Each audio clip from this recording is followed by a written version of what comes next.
সাহাবী বলে, ও আল্লাহর নবী, জাদু দেখলাম। জাদু?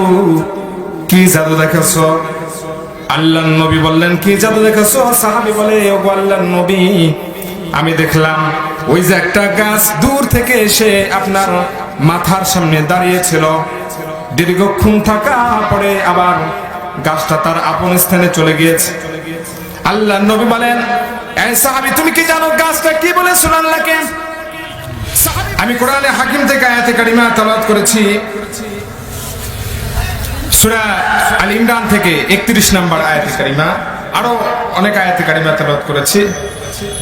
আল্লাহ বলেন, কুল ইন কুনতুম তুহিব্বুনাল্লাহা ফাত্তাবিউনি ইউহিব্বুকুমুল্লাহ। হে নবী, আপনি বলে দিন, যারা আমি আল্লাহকে ভালোবাসতে চায় তারা যেন আপনি নবীকে অনুসরণ করে। কি করে? আপনি নবীকে অনুসরণ করে। অনুসরণ করলে কি হবে? ইউহিব্বুকুমুল্লাহ, আমি আল্লাহ তাদেরকে ভালোবাসবো। বলে সুবহানাল্লাহ। শুধু ভালোবাসবো না, ওয়া ইয়াগফির লাকুম, তাদের গুনাহকে মাফ করে দেব। দুনিয়াতে কি এমন কিছু আছে নাকি, এমন কোন মানুষ, এমন কোন ব্যক্তি আছে যাকে ভালোবাসলে গুনাহ মাফ হবে? এমন কেউ আছে নাকি? স্ত্রীকে ভালোবাসলে গুনাহ মাফ হবে, এটা আছে নাকি? পিতামাতাকে ভালোবাসলে গুনাহ মাফ হবে, এটা কি আল্লাহ কোরআনে বলেছে নাকি? জোরে কোন? হ্যাঁ, বলেছে। কিন্তু আল্লাহ রাব্বুল আলামিন বলেন, কুল ইন কুনতুম তুহিব্বুনাল্লাহা ফাত্তাবিউনি ইউহিব্বুকুমুল্লাহু ওয়া ইয়াগফির লাকুম যুনুবাকুম। এই নবী, আপনি বলে দিন, যারা আমি আল্লাহকে ভালোবাসতে চায় তারা যেন আপনি নবীকে অনুসরণ করে। আপনি নবীর অনুসরণ যেন তারা করে। আপনি নবীর যদি অনুসরণ করে তাহলে কি হবে? রব্বে কারীম বলেন, আমি আল্লাহ তাআলা তাদেরকে ভালোবাসবো, আর আমি আল্লাহ তাআলা তাদের জীবনের সমস্ত গুনাহ খাতা মাফ করে দিব।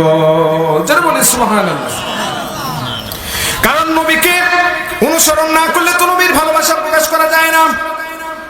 নবী করিম সাল্লাল্লাহু আলাইহি ওয়াসাল্লাম বলেন, মান আহাব্বা সুন্নতি ফাকাদ আহাব্বানি ওয়া মান আহাব্বানি কানা মাই ফিল জান্নাহ। নবীজি বলেন, মান আহাব্বা সুন্নতি, যে আমার সুন্নতকে মহব্বত করলো সে যেন আমি নবীকে মহব্বত করলো, আর আমি নবীকে যে মহব্বত করলো সে আমার সাথে জান্নাতের ভিতরে থাকবে। সুবহানাল্লাহ। তো ভালোবাসার মাপকাঠি কি পাইলাম? সুন্নাত, আদর্শ নবীজির। কারণ নবীকে ভালো না বাসলে কোন মানুষ, কোন মুসলমান ইমানদার দাবি করতে পারবে না। আল্লাহ নবী বলেন, قال النبي صلى الله عليه وسلم لا يؤمن احدكم حتى اكون احب اليه من والده وولده والناس اجمعين। ততক্ষণ পর্যন্ত একজন মানুষ প্রকৃত মুসলমান, প্রকৃত ইমানদার হতে পারবে না যতক্ষণ না আমি নবীকে তার পিতামাতা, ছেলে সন্তান, এমনকি দুনিয়ার সকল মানুষের চাইতে বেশি ভালো না বাসতে পারবে, ততক্ষণ পর্যন্ত একজন মুমিন হতে পারবে না। আপনাদের খেয়াল দেখে ওইদিকে ভালো লাগতেছে না? আল্লাহ নবী বলেন, ততক্ষণ পর্যন্ত একজন মানুষ মুমিন হতে পারবে না যতক্ষণ না আমি নবীকে, পিতা মাতা, ছেলে সন্তান, দুনিয়ার যা কিছু আছে সব কিছুর চাইতে আমি নবীকে ভালোবাসতে না পারবে।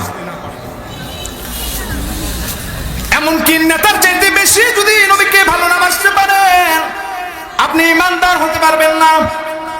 বিবির চাইতে নবীর ভালোবাসা যদি বেশি না থাকে আপনার ঈমান নাই।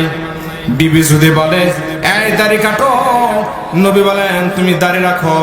এখন যদি বিবির কথায় শুনে যদি দাড়ি কাটেন তাহলে বিবির ভালোবাসা বেশি না নবীর বেশি?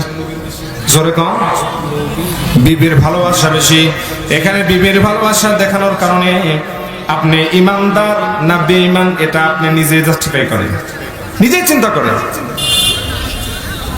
নবীর ভালোবাসা আমাদের ভিতরে যদি না থাকে তাহলে ইমানদার কেমনে দাবি করবে? কারণ যেই নবী এখনো আমাদের জন্য কান্না করতেছেন শুয়ে, মৃত্যুর সময় ইয়া উম্মতি বলে বলেই উনি দুনিয়া থেকে গেছেন। উম্মতের চিন্তা কি হবে? নবীকে কেন ভালোবাসবেন না? হতভাগা মুসলমান, হতভাগা মানুষ নবীকে ভালোবাসতে পারে না, কিন্তু নবীকে গাছে ভালোবাসে, নবীকে পাহাড়ে ভালোবাসে, নবীকে পাথরে ভালোবাসে, নবীকে গাধায় ভালোবাসে। হাদিসের মধ্যে, বুখারী শরীফের মধ্যে আসছে, আল্লাহর নবী সাহাবীদেরকে নিয়ে যুদ্ধে রওনা দিছে। কিসে? জোরে কথা বলতে হবে আমার সাথে। কিসে রওনা দিছে? আল্লাহর নবী সাল্লাল্লাহু আলাইহি ওয়াসাল্লাম যুদ্ধে রওনা দিয়েছে। আল্লাহর হাবিব সাল্লাল্লাহু আলাইহি ওয়াসাল্লাম ইস্তেনজার হাজত হয়েছে। আল্লাহর নবী সাল্লাল্লাহু আলাইহি ওয়াসাল্লাম জঙ্গলের কাছে একটু ভিতরে গেলেন যে ইস্তেনজা সারবেন, কিন্তু আল্লাহর নবী ইস্তেনজা সারতে পারতেছেন না। আল্লাহ নবীর মাথায় একটা চিন্তা, আমি যদি এখানে ইস্তেনজা করতে বসি কোন মানুষ আবার দেখে ফেলে নাকি? দেখেন আমার নবীর মর্যাদা, উনি কেমন মানুষ ছিল। আল্লাহ নবী সাল্লাল্লাহু আলাইহি ওয়াসাল্লাম পাতাওয়ালা গাছগুলোকে বললেন, তালিয়া সাজার, এই পাতাওয়ালা গাছ আমার দিকে আসো। সাথে সাথে পাতাওয়ালা গাছ আল্লাহর নবীর সামনে হাজির হয়ে গেছে। সুবহানাল্লাহ। আল্লাহ নবী মন খুলে ইস্তেনজা করে আল্লাহ নবী সাল্লাল্লাহু আলাইহি ওয়াসাল্লাম পাতাওয়ালা গাছগুলোকে আবার যখন ইশারা দিয়েছে, এই গাছ চলে যা, চলে যা, সাথে সাথে পাতাওয়ালা গাছ আবার তার আপন স্থানে চলে গেছে। সুবহানাল্লাহ। পাতাওয়ালা গাছ নবীকে ভালোবাসে না? আরেকটা হাদিসের মধ্যে আরেক জায়গায় এক সাহাবী বলেন যে আমি আল্লাহর নবীর সাথে সফরে আছি, আল্লাহ নবী রেস্ট করতেছেন, ঘুমাইতেছেন, আল্লাহ নবী বিশ্রাম করতেছেন। আল্লাহ নবীর মাথার কাছে আমি দাঁড়িয়ে আছি, যে আল্লাহ নবী ঘুমাইতেছেন আর আমি আল্লাহ নবীকে তাকায় তাকায় দেখতেছি। তো এই সাহাবী বর্ণনা করেন, হঠাৎ করে দেখলাম দূর থেকে একটা গাছ মানুষের মতো হেঁটে হেঁটে এসে আল্লাহ নবীর সামনে দাঁড়ায় গেছে। সুবহানাল্লাহ। এ কি বানানো কথা? হাদিসের কথা বলতেছে। আল্লাহ নবীর সামনে দাঁড়ায় গেছে। আল্লাহ নবীর সামনে সেই গাছটা আল্লাহ নবীর সামনে দীর্ঘক্ষণ অবস্থান করেছে। অবস্থান করার পরে আবার গাছ তার আপন স্থানে চলে গেছে। আল্লাহ নবী ঘুম থেকে উঠলে সাহাবী বলে, ও আল্লাহর নবী, জাদু দেখলাম। জাদু? কি জাদু দেখেছো? আল্লাহর নবী বললেন, কি জাদু দেখেছো? সাহাবী বলে, ও আল্লাহর নবী, আমি দেখলাম ওই যে একটা গাছ দূর থেকে এসে আপনার মাথার সামনে দাঁড়িয়েছিল, দীর্ঘক্ষণ থাকা পরে আবার গাছটা তার আপন স্থানে চলে গিয়েছে। আল্লাহর নবী বলেন, এই সাহাবী তুমি কি জানো গাছটা কি বলেছিল আল্লাহকে? সাহাবী বলে, ও আল্লাহর নবী, জানি না কি বলেছিল। আল্লাহ নবী বলেন, এই সাহাবী গাছটা বলেছিল, ও আল্লাহর নবী, ও গো আল্লাহ, আপনার নবীর ভালোবাসা আমার দিলে এত, আপনার নবীর ভালোবাসা আমার অন্তরে এত, কিন্তু আপনার নবী এত কাছে, কিন্তু আপনার নবীর কাছে আমি যাইতে পারতেছি। ওগো আল্লাহ, আপনি আমাকে তৌফিক দেন, আমি আপনার নবীর কাছে গিয়ে আপনার নবীকে দেখবো। সুবহানাল্লাহ। তো গাছকে যখন আল্লাহ তাআলা তৌফিক দিয়েছে, গাছ এসে আমার সামনে দাঁড়ায়া আমাকে দেখে তার অন্তরের পিপাসা মিঠায়া এরপরে তার আপন স্থানে চলে গিয়েছে। সুবহানাল্লাহ বলি। এবং জালালউদ্দিন সুয়ুতী রাহমাতুল্লাহ আলাইহি লেখেন, জালালউদ্দিন সুয়ুতী, ইমাম জালালউদ্দিন সুয়ুতী, মদিনায় একটা ঘোড়া ছিল, গাধা, যে গাধায় আল্লাহর নবী সাল্লাল্লাহু আলাইহি ওয়াসাল্লাম সওয়ার করতেন, যে গাধার উপরে আল্লাহর নবী আরোহণ করতেন। আল্লাহর নবী যখন দুনিয়া থেকে বিদায় নিয়ে চলে গেলেন, নবীজি যখন ওফাত হয়ে গেল, এই গাধাটা আর মদিনায় কোনোদিন দাঁড়ায় নাই। জালালউদ্দিন সুয়ুতী রাখেন কেন দাঁড়ায় নাই? এই গাধাটা এই জন্যই দাঁড়ায় নাই যে আল্লাহর নবী আমার পিঠের উপরে সওয়ার হয়েছে। এখন যদি আমি মদিনায় দাঁড়াই, তাহলে অন্য কেউ আমার উপরে সওয়ার হবে। যদি নবীজির আসনে কেউ বসে, তাহলে বেয়াদবি হবে। এই জন্য এই গাধাটা আর মদিনায় কোনোদিন দাঁড়ায় নাই। জালালউদ্দিন সুয়ুতী রাহমাতুল্লাহ আলাইহি কিতাবের ভিতরে লেখেন, এই গাধাটা খাওয়া দাওয়া বন্ধ করে দিয়েছে নবীর ভালোবাসায়, হাঁটতে পারে না, শরীর দুর্বল হয়ে গেছে। হঠাৎ করে একদিন কূপের ভিতরে পানি খেতে গিয়ে গাধাটা কূপের ভিতরে পড়ে মারা গেছে। জালালউদ্দিন সুয়ুতী বলেন, একটা গাধার ভিতরে নবীর ভালোবাসা এই পরিমাণ ছিল যে গাধাটা মদিনায় কোনোদিন দাঁড়ায় না। এই জন্য আল্লাহ যদি বলে, গাধা আমার নবীর আসনে তুমি কেন অন্য মানুষ বসাইছো, এর জবাব আমি আল্লাহর সামনে দিতে পারবো না। এই জন্য গাধাটা মদিনায় কোনোদিন দাঁড়ায় নাই। সুবহানাল্লাহ। কিন্তু হতভাগা মুসলমান মানুষ আল্লাহর নবীকে ভালোবাসে না। এরকম বলতে গেলে সারা রাত বলতে পারবো, বহুত আছে, অনেক অনেক। আল্লাহর নবী সাল্লাল্লাহু আলাইহি ওয়াসাল্লামের ভালোবাসা আমাদের অন্তরে এত পরিমাণে থাকা দরকার, যে পরিমাণ সাহাবায়ে কেরামের ভিতরে ছিল, যে পরিমাণ ভালোবাসা সাহাবায়ে কেরাম প্রকাশ করতে পারছে। এই জন্য সাহাবায়ে কেরাম জীবন দিয়েছে, জীবন। আমরা ভালোবাসতে পারি না, এই জন্য নবীর জন্য মায়া নাই। দলের জন্য জীবন দেয়, দলের জন্য অন্য মানুষকে মারে, কিন্তু নবীর জন্য জীবন দিতে পারে না। এই হতভাগা মুসলমান আমাদের দেশে আছে না নাই? জোরে বলেন।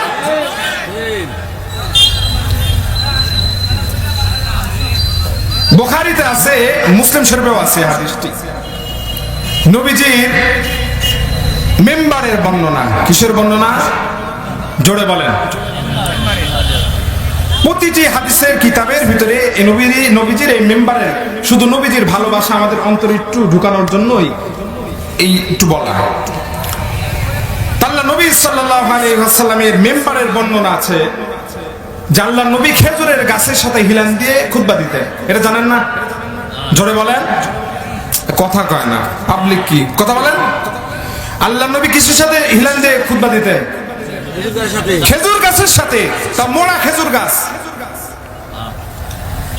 দেখেন মানুষের ভিতরে ভালোবাসা নাই, পাহাড়ে আরো সামনে আসতেছে। একটা গাধার ভিতরে পাইলেন, গাছের ভিতরে পাইলেন, এখন মোড়া গাছ। কি গাছ? মোড়া খেজুর গাছ। মেম্বারের বর্ণনা আল্লাহ নবী বলেন যে আমি একটা মেম্বারের সাথে, একটা খেজুর গাছের সাথে হিলান দিয়ে আমি খুতবা দিতাম।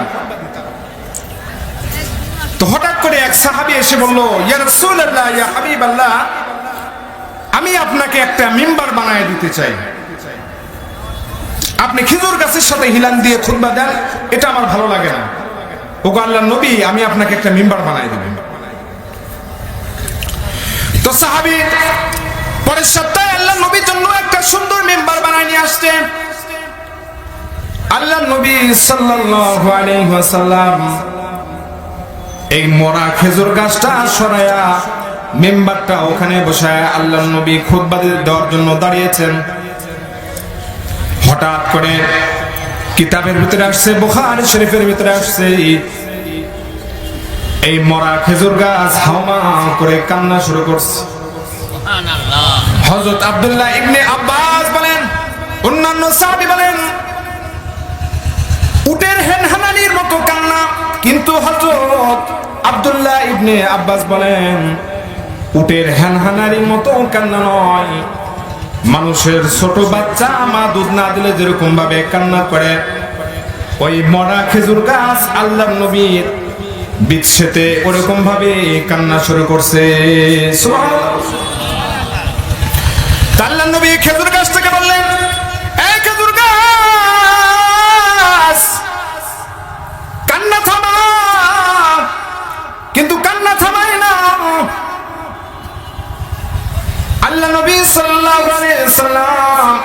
মেম্বার থেকে নেমে ওই খেজুরের গাছটাকে মা যেমন সন্তানকে কোলে নেয়, মা যেমন সন্তানকে জড়ায় ধরে, ওরকম ভাবে আল্লাহর নবী এই মরা খেজুর গাছটাকে এভাবে জড়ায় ধরছে। জড়ায় ধরে আল্লাহর নবী এরকম ভাবে খেজুর গাছটাকে আদর করতেছে, বলতেছে এই মরা খেজুর গাছ তুই কান্না করিস না, কান্না থামা, আমি তোর জন্য দোয়া করব,